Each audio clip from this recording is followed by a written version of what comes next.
بسم اللہ الرحمن الرحیم۔ عزیز طلباء و طالبات، اردو بے میں جو ہے وہ ہم مضامین شروع کر رہے ہیں۔ تو آج ہمارا مضمون کا جو عنوان ہے وہ ہے تعلیم نسواں، یعنی کہ عورتوں کی تعلیم کے بارے میں آج جو ہے وہ ہم پڑھیں گے۔ اس کے مفہوم و اہمیت کی طرف آتے ہیں کہ تعلیم نسواں کے معنی ہے، یعنی کہ عورتوں کی جو تعلیم ہے اس کے معنی ہے عورتوں کی تعلیم۔ تو بہت سے بچے جو ہیں وہ اس جو لفظ ہے اس کو سمجھتے بھی نہیں ہیں، تو میں آپ کو ایک دفعہ پھر سے دہرائی کروا دوں کہ تعلیم نسواں کے معنی ہے عورتوں کی تعلیم۔ جس طرح مرد کے لیے تعلیم حاصل کرنا ضروری ہے، اسی طرح عورت کے لیے بھی اس کا حصول لازمی ہے۔ یعنی کہ جیسے مرد جو ہے اس کے لیے بہت زیادہ ضروری ہے کہ وہ تعلیم حاصل کرنا، تو کہتے ہیں کہ عورت کے لیے بھی اتنا ہی ضروری ہے۔ اللہ تعالیٰ کی ذات نے مرد اور عورت دونوں کو برابر کے حقوق عطا کیے ہیں۔ تو اس طرح سے جو ہے کہ اگر آپ ضروری سمجھتے ہیں مردوں کا تعلیم حاصل کرنا، تو عورتوں پر بھی جو ہے وہ لازم ہے۔ کوئی پابندی نہیں ہے، ہمارے مذہب میں بھی، اسلام میں بھی اس چیز کی کوئی پابندی نہیں ہے کہ عورتیں جو ہیں وہ تعلیم حاصل نہیں کر سکتی۔ مرد اور عورت زندگی کی گاڑی کے دو پہیے ہیں، یعنی کہ زندگی کی جو گاڑی چل رہی ہے، جو دوڑ رہی ہے، اس میں اگر دو پہیے شامل ہیں تو وہ مرد اور عورت ہے، کیونکہ انہی کی وجہ سے جو ہے وہ زندگی کی گاڑی چلتی ہے۔ ظاہر ہے جب تک گاڑی کے دونوں پہیے صحیح طور پر کام نہ کریں، گاڑی کبھی بھی منزل مقصود تک نہیں پہنچ سکتی۔ تو وہ کہتے ہیں کہ اگر یہ جو دونوں پہیے ہیں اگر یہ صحیح کام نہ کریں تو آپ کبھی بھی اپنی اصل منزل کی طرف نہیں آ سکتے۔ کوئی معاشرہ اور قوم اس وقت تک شاہراہ ترقی پر گامزن نہیں ہو سکتی جب تک مردوں کے ساتھ عورتوں کو بھی زیور تعلیم سے آراستہ نہ کیا جائے۔ تو وہ کہتے ہیں کوئی بھی معاشرہ، کوئی بھی قوم جو ہے وہ اس وقت تک شاہراہ ترقی یعنی کہ ترقی کی سڑک پر اس وقت تک نہیں چل سکتی جب تک کہ مردوں کے ساتھ عورتوں کو بھی زیور تعلیم سے آراستہ نہ کیا جائے، یعنی کہ مردوں کے ساتھ عورتیں بھی جو ہیں وہ تعلیم حاصل کریں۔ حدیث رسول صلی اللہ علیہ وسلم ہے، رسول اکرم صلی اللہ علیہ وسلم کا ارشاد گرامی ہے کہ علم کا حاصل کرنا ہر مسلمان مرد اور عورت پر فرض ہے، یعنی کہ علم جو ہے وہ ہر مسلمان مرد اور عورت پر فرض ہے اور انہیں چاہیے کہ وہ اسے حاصل کریں۔ رسول اکرم صلی اللہ علیہ وسلم جہاں مردوں کی تعلیم و تربیت کا اہتمام فرماتے ہیں، اہتمام فرمانے سے مراد کہ جہاں پر وہ مردوں کی تعلیم و تربیت کا انتظام فرماتے ہیں، وہاں پر وہ نبی پاک صلی اللہ علیہ وسلم نے عورتوں کی تعلیم پر بھی بہت زیادہ توجہ دی ہے۔ وہاں حضور صلی اللہ علیہ وسلم نے ایک دن عورتوں کی تعلیم و تربیت کے لیے بھی محسوس فرما رکھا، یعنی کہ ان کے لیے جو ہے وہ مقرر کر رکھا ہے کہ کوئی ایک دن ایسا بھی ہونا چاہیے کہ جب آپ عورتوں کی بھی تعلیم و تربیت کریں۔ حضور صلی اللہ علیہ وسلم کی ازواج مطہرات نبی پاک صلی اللہ علیہ وسلم سے دین کی باتیں سیکھتی تھی۔ ازواج مطہرات یعنی کہ ان کی جو بیویاں تھیں نبی پاک صلی اللہ علیہ وسلم کی، تو وہ بھی ان سے جو ہے وہ دین کی بے شمار باتیں سیکھتی تھی اور پھر وہ دوسری مسلمان عورتوں کو یہ باتیں سکھاتی بھی تھی۔ جب وہ نبی پاک صلی اللہ علیہ وسلم سے دین کی باتیں سیکھتی تھی، چونکہ لکھنا پڑھنا وہ نہیں جانتی تھی، لیکن ان سے جب وہ دین کے بارے میں باتیں سنتی تھی تو پھر وہ دوسری مسلمان عورتوں کو، جتنی بھی دوسری عورتیں تھیں جن کو کہ اس بارے میں آگاہی نہیں تھی، وہ انہیں دین کے بارے میں مزید بتایا کرتی تھی اور اسی طرح دین کی تعلیم عورتوں تک بھی باقاعدہ پہنچتی رہی۔ اب آتے ہیں ماں کی گود پہلی درسگاہ۔ داناؤں کا قول ہے، داناؤں یعنی کہ عقل مندوں کا قول ہے کہ ماں کی گود بچے کی پہلی درسگاہ ہے، یعنی کہ ماں کی جو گود ہے وہ بچے کی پہلی درسگاہ ہے، یعنی کہ ایسا اس طرح سے حیثیت رکھتی ہے کہ جیسے کوئی مدرسہ ہے، یعنی کہ وہاں پر وہ جو ہے سب سے پہلے سیکھنا شروع کرتا ہے۔ بچہ جو کچھ اس درسگاہ سے سیکھتا ہے وہ اس کی آئندہ زندگی پر بہت زیادہ اثر انداز ہوتا ہے۔ تو یقین جانے کہ آپ بھی اگر دیکھیں جو کچھ بھی آپ اسے بچپن میں سکھائیں گے، اس تعلیم کو، اس تربیت کو، وہ اپنی ساری زندگی کے لیے کبھی نہیں بھولے گا اور وہ اسی طرح ہی جو ہے وہ اس پر عمل کرے گا۔ تو اسی لیے کہتے ہیں کہ ماں کو یہ کوشش کرنی چاہیے کہ وہ اپنے بچوں کی تعلیم و تربیت کی طرف بھرپور توجہ دے۔ بچے کی بہتر تربیت کے لیے ماں کا تعلیم یافتہ ہونا بہت ضروری ہے۔ تو وہ کہتے ہیں کہ اگر ماں چاہتی ہے کہ اس کے بچے کی تربیت جو ہے وہ بہت زیادہ بہتر ہو تو اس کے لیے ضروری ہے اس کا تعلیم یافتہ ہونا۔ مفکرین کی رائے کے مطابق مرد کی تعلیم ایک فرد کی تعلیم ہے، جبکہ عورت کی تعلیم ایک خاندان کی تعلیم ہے۔ مفکرین کہتے ہیں جو فکر کرنے والے ہوتے ہیں یا دانشور جو عقل مند ہوتے ہیں، تو کہتے ہیں کہ مفکرین کی رائے کے مطابق جو ہے ایک مرد کی تعلیم، اگر ایک مرد جو ہے وہ تعلیم حاصل کرتا ہے تو وہ تعلیم صرف ایک فرد کی تعلیم تک رہ جاتی ہے، یعنی کہ ایک مرد نے اگر تعلیم حاصل کی تو اس کا مطلب ہے وہ صرف ایک فرد نے تعلیم حاصل کی، جبکہ عورت کی تعلیم جو ہے وہ ایک خاندان کی تعلیم ہے۔ کیسے؟ کیونکہ عورت جو ہے وہ بچے کو پیدا کرنے کے بعد اس کی تربیت کی طرف توجہ دیتی ہے، اس نے ایک پورے گھر کو سنبھالنا ہوتا ہے اور اس گھر میں جتنے بھی افراد ہیں ان کو اس نے فیس کرنا ہوتا ہے، ان کا سامنا کرنا ہوتا ہے، تو وہ کہتے ہیں کہ اسی سے جو ہے وہ خاندان کی تعلیم مزید چلتی ہے۔ فرانس کے ایک مشہور بادشاہ نپولین کا قول ہے کہ آپ مجھے اچھی مائیں دیں، میں آپ کو بہترین قوم دوں گا۔ تو وہ کہتے ہیں فرانس کا ایک بادشاہ تھا جو کہ بہت مشہور تھا اور اس کا نام تھا نپولین۔ اس کا کہنا تھا کہ آپ مجھے اچھی مائیں دے دیں، یعنی کہ اگر ماں اچھی ہوگی تو بہتر سے بہتر قوم بھی ہو سکتی ہے۔ وہ کہتا ہے آپ مجھے چند ایک اچھی مائیں دے دیں، میں آپ کو ایک بہترین قوم دوں گا۔ گویا ایک مہذب اور تعلیم یافتہ ماں ہی اپنی اولاد کی صحیح تربیت کر سکتی ہے۔ گویا ایک مہذب یعنی کہ ایک پڑھی لکھی اور تعلیم یافتہ ماں ہی اپنی اولاد کی بہترین تربیت کرتی ہے۔ گھر ایک چھوٹی سی سلطنت۔ گھر کی مثال جو ہے وہ ایک چھوٹی سی سلطنت کی سی ہے، یعنی کہ وہ اس طرح سے ہے کہ جیسے کوئی اسٹیٹ ہے، کوئی ریاست ہے، تو جس میں خاوند بادشاہ اور بیوی اس کی وزیر ہوتی ہے۔ تو کہتے ہیں کہ یہ جو ریاست ہوتی ہے، یہ جو اسٹیٹ ہے، اس میں جو شوہر ہے اس کا کردار بادشاہ کا ہوتا ہے اور وزیر کا کردار جو ہے وہ اس کی بیوی کا ہوتا ہے۔ ظاہر ہے کہ بادشاہ تنہا اپنی سلطنت کا انتظام نہیں چلا سکتا، تو وہ کہتے ہیں کہ جو بادشاہ ہے، جو شوہر ہے، وہ تنہا یعنی کہ اکیلا جو ہے اس سلطنت کا انتظام نہیں چلا سکتا۔ مرد اگر کماتا ہے، یہاں پر یہ بات واضح ہے کہ مرد اگر کمانے کے لیے باہر جاتا ہے تو ظاہر ہے گھر میں کھانا وغیرہ بنانے کے لیے، گھر کے کاموں کو صحیح طور پر سر انجام دینے کے لیے کسی کی تو ضرورت ہوگی، تو وہ کہتے ہیں کہ وہ جو ہے وہ باہر کی کام سر انجام دیتا ہے اور عورت جو ہے وہ احسن طریقے سے اپنے گھر کے کاموں کو سر انجام دیتی ہے۔ اسے لازماً وزیر کی مدد بھی لینی پڑتی ہے، یعنی کہ بادشاہ کو جو ہے وہ اپنے مشوروں کے لیے، اپنی سلطنت کو چلانے کے لیے اگر کسی کی ضرورت ہوتی ہے تو وہ ہوتا ہے اس کا وزیر، جسے کہ بہت عقل مند سمجھا جاتا ہے۔ بادشاہ ہاں کتنا ہی منتظم اور لائق کیوں نہ ہو، اگر اس کا وزیر دانا اور معتبر نہ ہو تو وہ سلطنت کے معاملات میں بادشاہ کو صحیح مشورے کبھی نہیں دے سکتا۔ وہ کہتے ہیں بادشاہ خود چاہے کتنا ہی منتظم یعنی کہ بہت اچھے انتظامات کرنے والا اور کتنا ہی لائق یعنی کہ قابل کیوں نہ ہو، لیکن اس کا جو وزیر ہے اگر وہ دانا اور معتبر نہ ہو یعنی کہ اچھے طریقے سے کاموں کو سر انجام دینے والا نہ ہو تو وہ سلطنت کے معاملات میں بادشاہ کو کبھی بھی صحیح مشورے نہیں دے سکے گا، اور ایسی سلطنت جو ہے وہ بدنظمی کا شکار ہو کر رہ جائے گی، یعنی کہ اس میں کوئی نظم و ضبط نہیں ہوگا، کوئی طریقہ نہیں ہوگا، کوئی طور طریقے سے وہ چل نہیں سکے گی۔ تو کہتے ہیں کہ اس طرح کی جو سلطنت ہوتی ہے وہ ہمیشہ بدنظمی کا شکار ہوتی ہے اور پھر اس کا زوال جو ہے وہ یقینی ہے، یعنی کہ اس کا ڈوبنا جو ہے وہ یقینی ہے۔ لہٰذا گھریلو سلطنت کا انتظام بطریق احسن چلانے کے لیے ضروری ہے کہ عورت جو ہے وہ سلیقہ مند ہو، سمجھدار ہو اور تعلیم یافتہ ہو۔ تو یہاں پر ایک بات ضروری ہے کہ عورت کا جو ہے وہ پڑھا لکھا ہونا ضروری ہے۔ خانگی امور کا احسن انتظام۔ اب ایک تعلیم یافتہ عورت کا گھر کا انتظام خوش اسلوبی کے ساتھ چلا سکتی ہے۔ تو وہ کہتے ہیں کہ جو ایک تعلیم یافتہ عورت ہوتی ہے یعنی کہ پڑھی لکھی عورت جو ہے وہ اپنے گھر کے جتنے بھی انتظامات ہیں اسے بڑے اچھے طریقے سے، خوش اسلوبی سے، بڑے اچھے طریقے سے جو ہے وہ چلا سکتی ہے۔ وہ جملہ خانگی امور بطور احسن طریقے سے سر انجام دے سکتی ہے۔ وہ جملہ خانگی امور یعنی کہ جتنے بھی گھر کے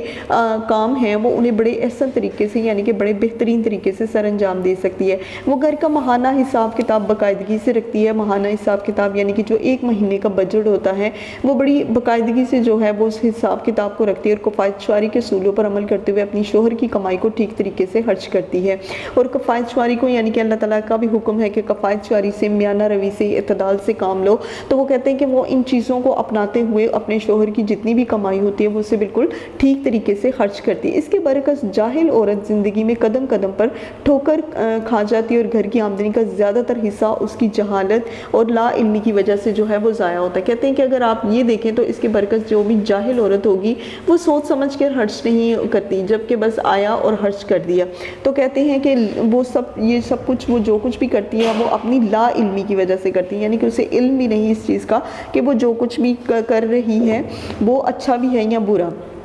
تو کہتے ہیں کہ جب بھی کبھی آپ اپنی زندگی میں کوئی پلاننگ کرتے ہو یا کوئی کام کرتے ہو تو یہ بھی سوچ لیا کرو کہ آئندہ کچھ سالوں میں اس کا رزلٹ جو ہے وہ کیا ہوگا۔ اسی طرح ایک پڑھی لکھی اور ایک جاہل عورت کے گھریلو ماحول میں ایک واضح فرق نظر آتا ہے۔ تو کہتے ہیں کہ ایک پڑھی لکھی اور جاہل عورت جو ہے ان دونوں کے ماحول میں جو ہے وہ فرق بہت زیادہ نمایاں نظر آتا ہے۔ اب آتے ہیں حفظان صحت کی طرف۔ بچوں کو مختلف بیماریوں سے بچانے اور صحت مند رکھنے کے لیے یہ نہایت ضروری ہے کہ ماں حفظان صحت کے اصولوں سے پوری طرح واقف ہو۔ وہ کہتے ہیں جب بچہ جو ہے چھوٹا سا ہوتا ہے، جب وہ پیدا ہوتا ہے تو تب اس کی صحت کی طرف جو ہے وہ غور کرنا بہت زیادہ ضروری ہوتا ہے، جس کے لیے کچھ ویکسینز وغیرہ ہوتی ہیں جو اسے لگانا بہت ضروری ہوتا ہے۔ تو وہ کہتے ہیں کہ ان کو بیماریوں سے بچانے اور انہیں صحت مند رکھنے کے لیے انتہائی ضروری ہے کہ ماں جو ہے وہ حفظان صحت کے اصول یعنی کہ صحت کی حفاظت کے جتنے بھی اصول ہوتے ہیں وہ ان سے پوری طرح واقف ہو، اسے آگاہی ہو، اور یہ علم کے ذریعے ہی ہو سکتا ہے، اور وہ اس سے آگاہی تب ہو سکتی ہے جب وہ پڑھی لکھی ہوگی، جب اس کے پاس علم ہوگا ان چیزوں کا۔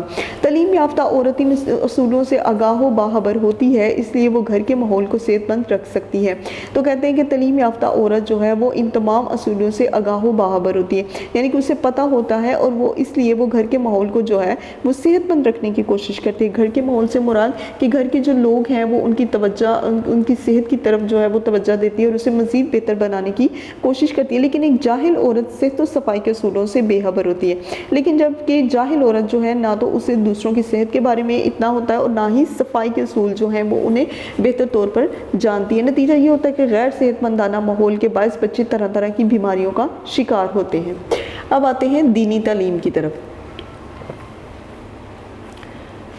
دین و مذہب کے اہم اور بنیادی مسائل اور تعلیم کا جاننا ہر مرد و عورت کے لیے ضروری ہے۔ تو جہاں پر ہمارے لیے صحت اور تعلیم ضروری ہے، وہاں پر ہمارے لیے سب سے زیادہ ضروری ہے دین کی تعلیم، یعنی کہ ہمیں اگر دین کی تعلیم ہوگی، ہم اپنے دین کے بارے میں جانیں گے تو مزید جو ہے وہ ہم اپنے حالات کو بھی بہتر کر سکتے ہیں، اور زندگی جو گزار رہے ہیں ان کے بھی جتنے مسائل ہوں گے وہ ہمارے کم ہو جائیں گے۔ تو وہ کہتے ہیں کہ اہم اور بنیادی مسائل اور تعلیمات کا جاننا ہر مرد اور عورت کے لیے ضروری ہے۔ تو دین کی جو تعلیم ہے یعنی کہ قرآن پاک جو ہے وہ آپ اس کے بارے میں پڑھیں، آپ کے لیے وہ علم جاننا بھی بہت زیادہ ضروری ہے، اور اس میں صرف عورتوں پر نہیں بلکہ مرد، عورت، بچے، بزرگ سب کے لیے ضروری ہے۔ دین و مذہب کا یہ علم انسان کی زندگی کو کامیاب و کامران بناتا ہے۔ تو دین اور مذہب کا جو علم ہے اصل میں انسان کی زندگی کو کامیاب بھی یہی علم بناتا ہے۔ اگر عورت پڑھی لکھی ہوگی تو دینی مسائل کو بہتر طور پر سمجھ اور جان سکے گی۔ کہتے ہیں کہ عورت جو ہے وہ اگر پڑھی لکھی ہوگی تو وہ دین کے جتنے بھی مسائل ہیں وہ انہیں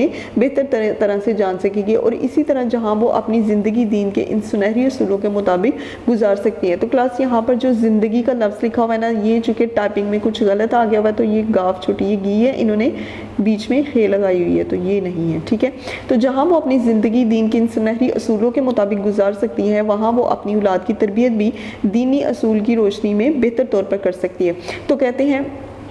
کہ یہ جو زندگی، یہ جو دنیاوی زندگی ہے یہ تو وہ گزار رہی ہے، اور اپنی اولاد کو بھی اس کے بارے میں طور طریقے جو ہے وہ سکھا رہی ہے، لیکن اس کے ساتھ ساتھ وہ دین کے بارے میں بھی جو ہے وہ زیادہ بہتر اپنے بچوں کو سکھائے گی۔ ایک جاہل عورت دین و مذہب کے ان اصولوں کا علم حاصل نہیں کر سکتی، جبکہ جو جاہل عورت ہوتی ہے اسے دین اور مذہب کے جتنے بھی اصول ہیں ان کے بارے میں کوئی علم نہیں ہوتا، لہٰذا وہ خود بھی ان سے بیگانہ رہتی ہے اور اپنی اولاد کو بھی ان سے بے بہرا رکھتی ہے۔ تو وہ کہتے ہیں کہ وہ خود بھی جو ہے وہ ان ساری چیزوں سے بیگانہ رہتی ہے، بیگانہ یعنی کہ انجان ہوتی ہے وہ ان ساری چیزوں سے، اور اپنی اولاد کو بھی ان سے بے بہرا رکھتی ہے، یعنی کہ ان سے آگاہی نہیں دلاتی۔ اب آتے ہیں واقفیت عامہ کی طرف۔ واقفیت عامہ، عورت کے لیے واقفیت عامہ یعنی کہ معلومات جو ہے وہ ہونا ضروری ہے، یعنی کہ اسے پتہ ہو کہ ارد گرد کے اس کے ماحول میں کیا ہو رہا ہے، یا پھر مزید جو زندگی گزارنے کے لیے، اس دنیا میں رہنے کے لیے جو ارد گرد کی معلومات ہیں اس کے لیے وہ جاننا جو ہے وہ بہت زیادہ ضروری ہے۔ اسے روزمرہ زندگی کے بارے میں ضروری معلومات حاصل ہونی چاہیے، یعنی کہ روزمرہ کی زندگی میں اس کی زندگی میں کیا ہو رہا ہے، گھر میں کیا حالات چل رہے ہیں، ان سب معلومات کے جو ہے اس کے پاس ہونی چاہیے کہ وہ خانگی زندگی کو زیادہ سے زیادہ کامیاب بنا سکے، یعنی کہ گھر میں اگر کچھ برا چل رہا ہے تو وہ اسے مزید اچھا بنانے کی کوشش کرے۔ اگر کسی بچے کی تربیت میں کوئی فرق آ رہا ہے تو وہ اس پر غور کرے کہ کس وجہ سے جو ہے وہ بچہ اس طرح سے کر رہا ہے، تو وہ ان تمام باتوں کو جو ہے وہ غور و خوض اس پر کرے اور اسے بہتر بنانے کی کوشش کرے۔ جاہل عورت ضروری معلومات سے بے بہرا ہوتی ہے، جبکہ جاہل عورت جو ہے وہ ان تمام ضروری معلومات سے بے بہرا ہوتی ہے، یعنی کہ اسے بچے کی صحت کے بارے میں کوئی آگاہی نہیں ہوتی، اسے بچے کی تعلیم کے بارے میں کوئی آگاہی نہیں ہوتی، جس جس کے نتیجے میں وہ خانگی امور اور اولاد کی تربیت وغیرہ کا بہتر انتظام نہیں کر سکتی۔ وہ کہتی ہیں کہ اپنی لا علمی کی وجہ سے، اپنی جاہلیت کی وجہ سے جو ہے وہ خانگی امور یعنی کہ گھر کے جتنے بھی کام ہیں اور اپنے اولاد کی جو تربیت ہے وہ اس پر بہتر طریقے سے کام نہیں کر سکتی، اس کا انتظام نہیں کر سکتی۔ آج کی دنیا نہایت تیز رفتاری کے ساتھ ترقی کی منازل طے کر رہی ہے، اسی لیے ایک پڑھی لکھی عورت ہی اس نئے ماحول سے مطابقت پیدا کر سکتی ہے۔ تو وہ کہتے ہیں کہ آج کی جو دنیا ہے وہ انتہائی تیز رفتاری کے ساتھ جو ہے وہ ترقی کی منزلیں طے کر رہی ہے، اور اسی لیے ایک پڑھی لکھی عورت جو ہے وہ ایک نئے ماحول سے مطابقت رکھتی ہے، یعنی کہ پڑھی لکھی عورت جو ہے وہ ایک نیا ماحول بناتی ہے، اور صرف نیا ماحول ہی نہیں بناتی بلکہ اسے مزید بہتر کرنے کی کوشش بھی کرتی ہے۔ عورتوں کے لیے ضروری علوم۔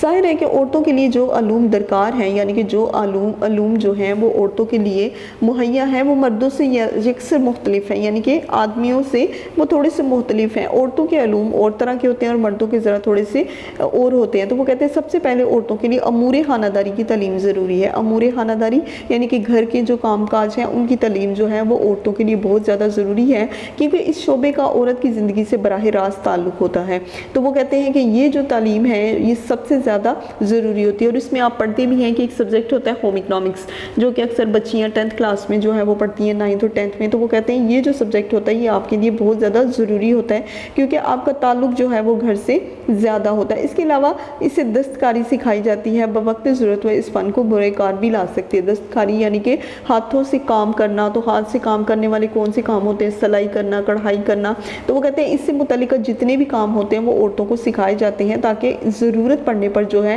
وہ اس فن کو جو ہے وہ اپنے سامنے بھی لا سکیں، اس سے فائدہ بھی اٹھا سکیں۔ اسے اخلاقیات اور مذہب کی تعلیم دی جائے، اسے یعنی کہ اخلاق کے بارے میں اور مذہب کے بارے میں بتایا جائے، تاکہ وہ بچوں کی پرورش صحیح خطوط پر کر سکیں، یعنی کہ بہتر طریقے سے جو ہے وہ بچوں کی پرورش کر سکیں۔ اب آتے ہیں سائنس اور بچوں کی سائنس اور بچوں کی نفسیات کی تعلیم دی جاتی ہے۔ سائنس اور بچوں کی نفسیات یعنی کہ سائنس کے بارے میں جو ہے وہ بھی دیا جاتا ہے، اور اس کے علاوہ بچوں کی نفسیات جو ہے وہ بھی اس میں واضح کر دی جاتی ہے۔ لڑکیوں کے نصاب میں ان کی عملی زندگی کی ضروریات مثلا دستکاری، سوزن کاری، نرسنگ وغیرہ شامل ہونی چاہیے۔ تو وہ کہتے ہیں کہ لڑکیوں کے نصاب میں لڑکیوں کو جتنا بھی نصاب ہے ان کی عملی زندگی کی ضرورت، اس میں جو ہے وہ عملی زندگی یعنی کہ جو کچھ بھی وہ کر رہے ہیں وہ سارا اس میں شامل ہے، یعنی کہ دستکاری، ہاتھوں سے کام، سوزن کاری، اس کے علاوہ جو کڑھائی وغیرہ ہوتی ہے اور نرسنگ وغیرہ، یہ ساری چیزیں جو ہیں وہ انہیں سکھائی جاتی ہیں۔ عورتوں کے لیے محسوس پیشے۔ کچھ پیشے ایسے ہیں جو عورتوں کی طبیعت اور مزاج سے خاص مناسبت رکھتے ہیں۔ وہ کہتے ہیں کچھ پیشے ایسے بھی ہیں جو کہ عورتوں کی طبیعت کے لحاظ سے یا ان کے مزاج کے لحاظ سے جو ہے وہ بہت زیادہ مناسبت رکھتے ہیں، مثلا ڈاکٹری یا نرسنگ، یعنی کہ بعض ایسی عورتیں ہوتی ہیں جنہیں ڈاکٹری کرنا یا نرسنگ کرنا بہت زیادہ پسند ہے، اور تعلیم و تدریس کے شعبے عورتوں کے لیے بہت موزوں بھی ہیں۔ تو وہ کہتے ہیں کہ اگر وہ تعلیم و تدریس کے شعبوں کو اپناتی ہیں تو یہ ان کے لیے زیادہ موزوں یعنی کہ زیادہ مناسب اور بہتر ہیں، کیونکہ عورتوں میں محبت و شفقت کا جذبہ مردوں سے بڑھ کر ہوتا ہے، یعنی کہ عورتیں جو ہیں وہ محبت و شفقت، مہربانی کے معاملے میں وہ مردوں سے ذرا تھوڑی آگے ہی ہوتی ہیں۔ وہ مریضوں کی بہتر دیکھ بھال کر سکتی ہیں، وہ بچوں اور بچیوں کی عمدہ طریقے سے تربیت بھی کر سکتی ہیں۔ تو وہ کہتے ہیں کہ چونکہ ان میں تھوڑی نرم مزاجی پائی جاتی ہے، اس لیے اس وجہ سے جو ہے وہ مردوں کی نسبت جو ہے وہ زیادہ بہتر کام کر سکتی ہیں، اور دوسرا یہ کہ وہ مریضوں کی دیکھ بھال بہتر کر سکتی ہیں، وہ بچوں اور بچیوں کی عمدہ طریقے سے تربیت بھی کر سکتی ہیں۔ یہ پیشے عورت کی فطرت کے عین مطابق ہوتے ہیں۔ علاوہ ازیں عورتیں جنگ کے زمانے میں اپنی سپاہیوں کی بخوبی مرہم پٹی کر کے ملک و قوم کی بہتر خدمات بھی سر انجام دے سکتی ہیں۔ اس کے علاوہ اس کا یہ فائدہ بھی ہوگا نرسنگ کا یا ڈاکٹری کا کہ کبھی اگر جنگ کا کوئی دور پیدا ہو گیا تو وہ اس میں جو ہے وہ اپنے سپاہیوں کی مرہم پٹی بھی کر سکتی ہیں، اور اس طرح سے وہ جو ہے وہ اپنے ملک اور اپنی قوم کی بہتر خدمت بھی کر سکتی ہیں۔ اب آتے ہیں غلط قسم کی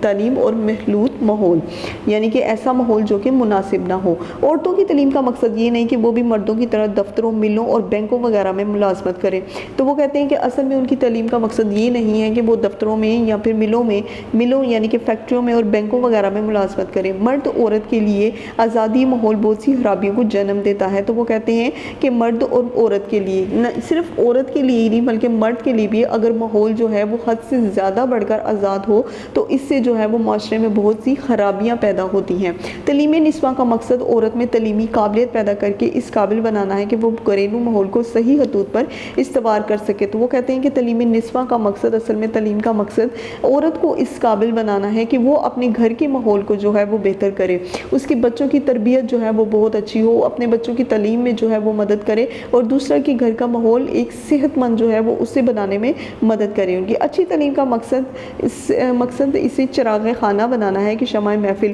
وہ کہتے ہیں کہ اچھی تعلیم کا مقصد صرف یہ ہے کہ اسے چراغ خانہ یعنی کہ ایسا گھر جو تعلیم کے چراغ سے روشن ہو, نہ کہ شمع محفل. شمع محفل یعنی کہ ڈانس ناچنے والے گانے والے گھر نہیں ہونے چاہیے, بلکہ ایسا ہونا چاہیے کہ جہاں پر دنیاوی اور دین دونوں کی تعلیم ہونی چاہیے. لڑکیوں کو مغرب کی کھوکھلی تہذیب کی پیروی نہیں کرنی چاہیے. مغرب کی یعنی کہ جس طرح مغرب کے لباس پہنتی ہیں اس طرح کے لباس نہیں پہننی چاہیے, اور نہ ہی انہیں اس تہذیب کو اپنانا چاہیے, بلکہ انہیں اسلامی اور مشرقی روایات کو اپنانا چاہیے. تو وہ کہتے ہیں کہ لڑکیوں کو اگر کوئی چیز اپنانی چاہیے, اگر وہ تعلیم یافتہ بھی ہیں یا پھر وہ کہیں جاب بھی کرتی ہیں, تو انہیں اگر کوئی تعلیم اپنانی چاہیے تو وہ صرف اسلامی اور مشرقی روایت, کیونکہ نوکری کرنا یا جاب کرنا گناہ نہیں, لیکن اس میں اگر آپ بے حیائی کا جو ہے تصور پیش کرتے ہیں تو یہ بات غلط ہے. اور اس بقول اقبال کے جس علم کی تاثیر سے زن ہوتی ہے نہ زن, کہتے ہیں اس علم کو ارباب نظر موت. جس علم کی تاثیر سے یعنی کہ ایسا علم کہ جس سے عورت نہیں رہتی بلکہ غلط کردار بن جاتا ہے, اس علم کو جو ہے وہ ارباب نظر یعنی کہ جو بہترین نظر رکھنے والے کیا ہیں, تو وہ کہتے ہیں کہ یہ جو علم ہے یہ تم لوگوں کے لیے موت ہے, ایسا علم جو عورت کے کردار سے ہٹا دیتا ہے. جی کلاس تو آپ کو جو ہے وہ کروایا گیا ہے تعلیم نسواں, تو آپ کو جو ہے اس میں بہتر طریقے سے سمجھا بھی دیا گیا ہے کہ تعلیم نسواں اصل میں کیا ہے, عورتوں کی تعلیم ہے, اس کے بارے میں جو ہے وہ مزید سمجھا دی ہے, اور عورتوں کی تعلیم کیسی ہونی چاہیے. دوسری بات یہ کہ سب سے اہم بات کہ عورتوں کی تعلیم کے فائدے کیا ہوتے ہیں. تو اچھی طریقے سے جو ہے وہ آپ اس مضمون کو پڑھیں گے. اس کے خاص طور پر اس کے جو الفاظ میں پڑھاتی ہوں, اس کے معنی جو سمجھاتی ہوں, اس کو گھر میں 2-3 دفعہ جو ہے وہ ضرور پڑھا کریں, تاکہ آپ کا تلفظ جو ہے وہ زیادہ بہتر ہو, آپ کی پروننسیشن بہتر ہو, آپ ریڈنگ جو ہے وہ اچھے طریقے سے پہلے کیا کریں اور اس کے بعد جو ہے وہ اسے یاد کریں. اللہ حافظ, فی امان اللہ. ویڈیو پسند آئی تو لائک کریں, اپنی رائے کمنٹ کریں. ایسے ہی مزید ویڈیوز کے لیے ہمارا چینل سبسکرائب کریں اور بیل کا آئیکن دبائیں تاکہ آپ کو ہر ویڈیو کا نوٹیفیکیشن ملتا رہے.